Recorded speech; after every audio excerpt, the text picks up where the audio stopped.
السلام علیکم ورحمۃ اللہ وبرکاتہ نحمدہ ونصلی علی رسولہ الکریم اما بعد اعوذ باللہ من الشیطان الرجیم بسم اللہ الرحمن الرحیم قد افلح المؤمنون الذین هم فی صلاتهم خاشعون۔ اللہ تعالیٰ نے فرمایا ہے کہ تحقیق وہ مومن کامیاب ہو گئے جو اپنی نمازوں میں خشوع و خضوع سے کام لیتے ہیں۔ بدقسمتی یہ ہے کہ ہم نماز تو ادا کرتے ہیں لیکن ہماری نمازیں خشوع و خضوع سے بالکل خالی ہوتی ہیں، جلدی جلدی نماز پڑھتے ہیں، قومہ اور جلسہ ہم نہیں کرتے، اور جلسہ استراحت کا تو ہمیں پتہ ہی نہیں ہے کہ جلسہ استراحت ہوتا کیا ہے۔ جلسہ استراحت یہ ہے کہ آپ نے دوسری رکعت کے لیے اٹھنا ہے یا آپ نے چوتھی رکعت کے لیے اٹھنا ہے، تو آپ سجدے سے ڈائریکٹ اوپر نہ چلے جائیں، اوپر نہ اٹھ جائیں، بلکہ آپ سجدہ دوسرا کرنے کے بعد آپ جلسے کی حالت میں اس انداز میں بیٹھیں، اتنی دیر تک بیٹھیں کہ ہر ہڈی اپنی جگہ پر پہنچ جائے۔ دلیل اس کی کیا ہے؟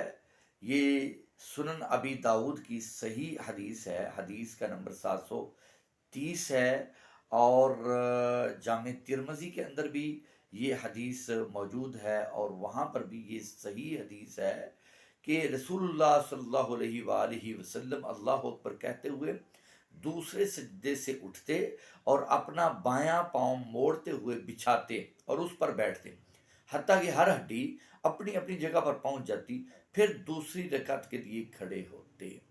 یعنی دوسری رکعت کے لیے اگر کھڑا ہونا ہے یا چوتھی رکعت کے لیے اگر کھڑے ہونا ہے تو پھر اس انداز میں جلسے میں اتنی دیر تک بیٹھنا ہے کہ ہر ہڈی اپنی اپنی جگہ پر پہنچ جائے۔ اس کو جلسہ استراحت کہتے ہیں۔ رسول اللہ صلی اللہ علیہ وسلم اپنی نماز کی طاق یعنی پہلی اور تیسری رکعت کے بعد کھڑے ہونے سے قبل سیدھے بیٹھتے تھے۔ یہ صحیح بخاری کے اندر یہ موجود ہے اور حدیث کا نمبر 823 ہے۔ تو جلسہ استراحت اسے کہتے ہیں، یہ ہوتا ہے جلسہ استراحت۔ اور جلسہ استراحت کرنے کے بعد اٹھتے وقت دونوں ہاتھ زمین کے اوپر لگا کر، دونوں ہاتھوں کی زمین کے اوپر ٹیک لگا کر آپ نے دوسری رکعت کے لیے یا چوتھی رکعت کے لیے اٹھنا ہے۔ تو یہ نبی صلی اللہ علیہ وسلم کی سنت ہے، آپ کا یہ معمول تھا۔ اللہ تعالیٰ سے دعا ہے کہ اللہ تعالیٰ ہمیں بھی اطمینان کے ساتھ اور نبی صلی اللہ علیہ وسلم کے نقش قدم پر چلتے ہوئے نبوی نماز ادا کرنے کی توفیق عطا فرمائے۔ وما علینا الا البلاغ